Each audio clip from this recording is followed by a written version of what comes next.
Good morning, everyone. My name is Dana Lang, and I want to take you on my Taekwondo journey. When you hear the words martial arts or Taekwondo, who or what do you think of? Do you think of me? Most likely not. So let me tell you how I got into Taekwondo. 15 years ago, after my son, who was in high school, finished his black belt in Taekwondo and moved on, I decided to leave the parents' chairs and step into the dojo, into the ring, and see what I could do. It didn't take very long before I became hooked. It was interesting. It was magic. One thing I loved about Taekwondo is you just do it. There were, in addition to learning jumps, blocks, chops, my instructor would put challenges in our path.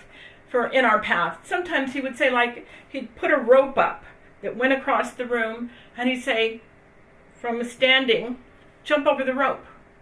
And I'd tell him, the rope is waist high, I can't jump over a rope that high. He said, stop talking, jump over the rope. Okay, I'm embarrassed, but I, took a leap. I jumped over the rope. He put a little higher. I jumped over that rope. I was amazed. He put other things. He'd break this brick. We're going to break bricks today. And I was like, what is going on? Who breaks bricks? Not me. And of course, it's not just breaking a brick. It's knowing the technique. It can be magic, but once you know the technique, you're not just breaking the brick, your whole body is breaking the brick. You're standing a certain way. You're putting your body, you're looking at the brick, you're doing about 10 things at once. And you're in your mind, you are going through the floor. Your whole body is dropping. And when you drop your whole body and you're going through the floor and you're bringing all the energy that you could ever imagine, the brick breaks like magic. The board breaks. You put on boxing gloves and you're sparring with people twice your size, 6'4", 6'3", high school athletes. And there are times when, of course, they didn't take me seriously at the beginning, but then you see that they're having to block. They're having to, you become a force after a few years. So you block out the world. You focus on the moment. You bring the energy. And any aggressions you have at work, you bring that to the studio. You let go of work, you let go of the world, and you bring it to the technique. And that becomes the magic too. So it also helped me when I had troubles, when my mother had a heart attack, when I had a hard time focusing, I'd go right to the studio and just focus on the technique. And the world got better. And my life continued to get better. I was healthy. And in 2006, over 10 years ago, I tested for my first degree black belt.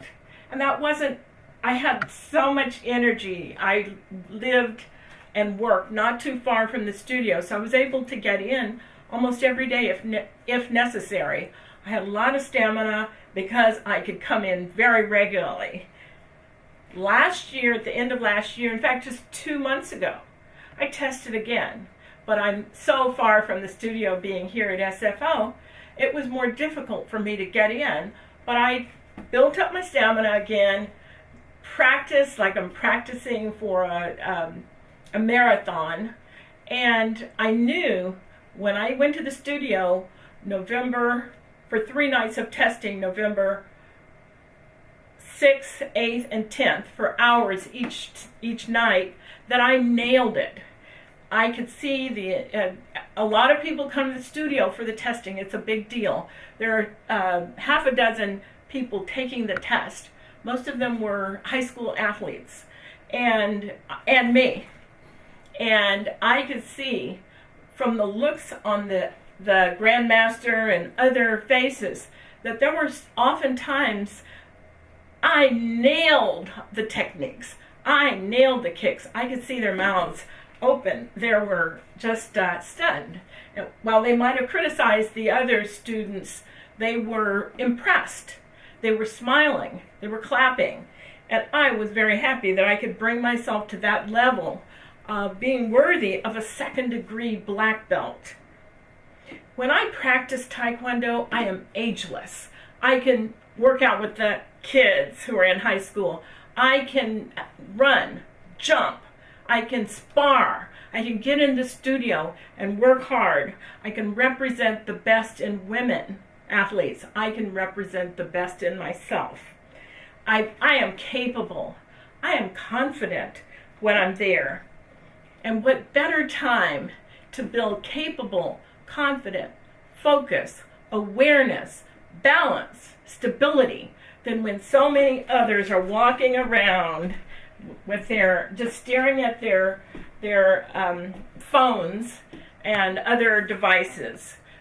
There are people all over the airport running, and I'm aware of all of them, and I'm ready to get out of the way, block, or do whatever it takes to stay healthy. So, do I look like a practitioner? Maybe, maybe not, but I am. And I plan to practice these techniques for the rest of my life. Thank you.